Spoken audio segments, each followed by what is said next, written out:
Hi everyone, welcome to my lounge where we can have tea and talk about the latest royal news.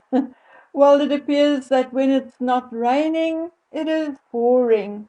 So many of you have likely already seen these headlines, namely Daily Mail, Harry's Africa charity rangers rape and beat tribes people. The Times, Prince Harry urged to quit Africa charity over rapes and abuse. Now, folks, I'm starting to feel Harry's pain when it comes to the mainstream media, and it is indeed becoming atrocious. They and their headlines are starting to sound like a bunch of hysterical teenagers. So, let Bookworm help the idiots working for the Mail and the Times. African Parks was established in 2000, 24 years ago, by Peter Fernhead, Paul Ventiner van Vlissingen, Mavuso Mnsimang, Anthony Hall Martin, and Michael Eustace, with its headquarters in Johannesburg.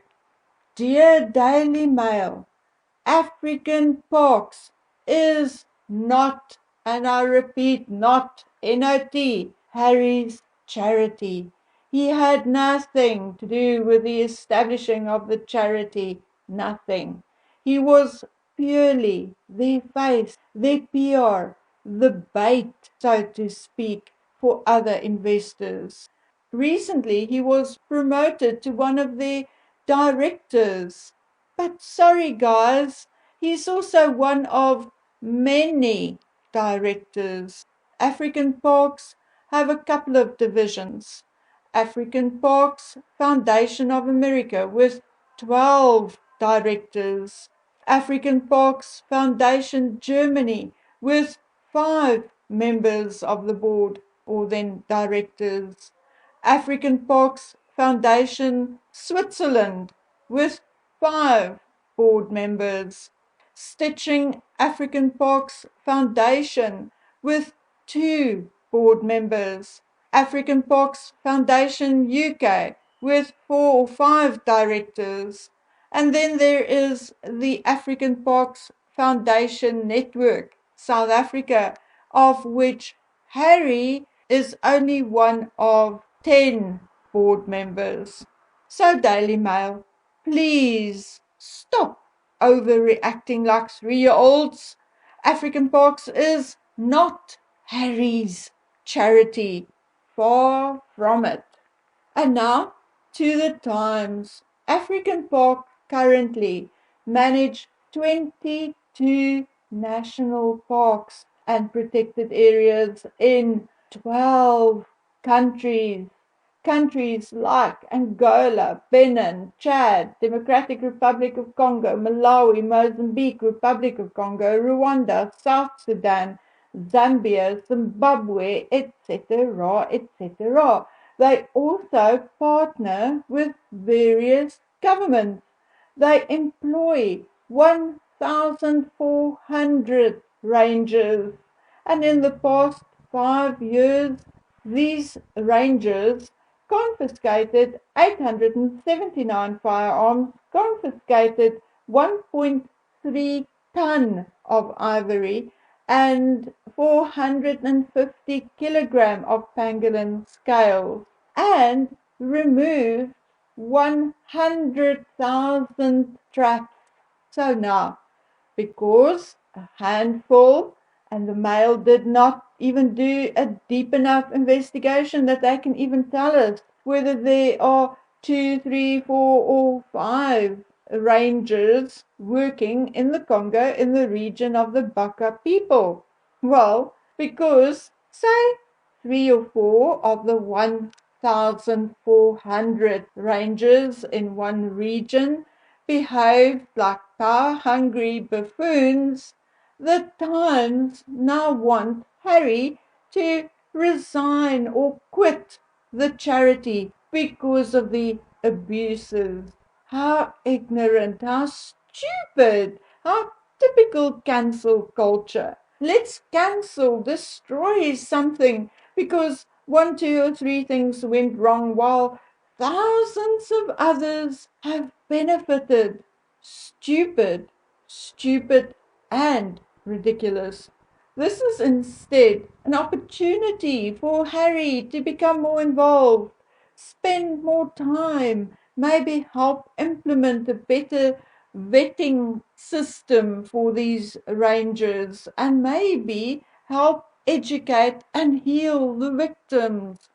I'm quite familiar with how these rangers work and the conditions under which they often work, and they themselves are often attacked, robbed, abused, and even killed by poachers. Not that it is an excuse for these buffoons to rape and torture people, but if you are not familiar with the African bush, I recommend you do not pay much credence to these hysterical headlines either. Let me explain it like this. We are all aware of a number of atrocities committed by Catholic priests. Yet the Church and the Vatican still exists. Go around and ask why, and you will be told that you can't destroy the Church because of what a handful of priests did over the years. Well, the exact same thing apply here. You cannot destroy an organization or abandon an organization just because a handful of their employees misbehaved. The matter should now be referred to the police in the Congo. The men should be charged and arrested and justice served. I'm not saying this is the case, but here in Africa, it is all too easy to create a bandwagon and oppose another bandwagon, which results in the battle of the charities. And, the people are so poor, some still so uneducated and raw, that they will say and do anything for a bucket of KFC and a Coke, and sometimes just a Coke. I'm not being derogatory either. The truth is the truth. Of course, South Africa is now largely westernized, and large parts of internet via fiber, shopping centers, schools, universities, hospitals, airports, etc. But the fact remains that there are parts of Africa, like with the Amazon and a few other places on earth, where it is not the case. And one has to be very, very careful to accept things at face value. I looked into this entire saga a little bit more, and I reached out to some people that I know. And in a statement, African Park said that they had sought to engage with Survival International. Now, Survival International were the ones who brought these complaints and allegations to the Mail on Sunday and the Daily Mail. And African Parks had done so repeatedly, seeking the Survival International's input in reviewing their claims, but they refused. African Parks is, however, working with the Congolese government at the moment, locally based staff, and local communities to investigate the allegations. And you know what? I have seen enough to believe them. Now, I'm not saying that there were no incidents of abuse, okay? I'm not saying that. But if Survival International, whom I've never heard of before, were really, really, really serious about preventing human rights abuses, why didn't they go to the Congolese government and the police, and why not work with African parks and staff instead of running to the Mail on Sunday and involving a British newspaper in their investigation.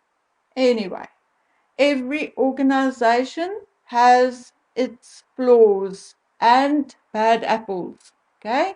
And whether I care for seat warmer Harry or not, I can't see why he should resign. And the Times, in my opinion, is dead wrong here. Okay, but this is not the only news and issues relating to a charity Harry and Meghan are involved with. And lo and behold, One Young World, which Meghan supported before she even met Harry, has also received an official warning over staff payments. I think we've actually spoken about this before, but now we got the official verdict. Anyway, although there is no wrongdoing by any celebrity supporter, so really, folks, this debacle actually has nothing to do with Meghan and is not a reflection on her in any way. She is or was just a long-time supporter and a guest speaker a few times. It appears that the charity's chief executive, Kate Robertson, had paid her daughter, Ella Robertson, a few unauthorized bonuses. And then the royal family themselves, or then King Charles, is also linked to a charity scandal. And this one, guys, is a little funny, honestly. Yes, global music star, not, and ambassador of an anti-violence charity founded by King Charles, Pakistani folk singer Rahat Fatah Ali Khan, and ambassador for the British Asian Trust, which specifically tackles domestic violence, was filmed slapping and assaulting a band member. Yes, folks. Oh, what's his name? Beat the other guy with a slipper and then dragged him around by his hair.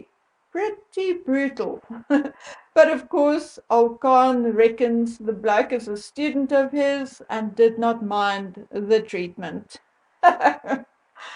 Oh, my friends, what a strange world we live in with so many pitfalls and crazy people. Well, all that's left for me to say for now is may you all be blessed enough today not to run into some craziness yourselves, to stay safe and warm until we meet again on the next one. Bye.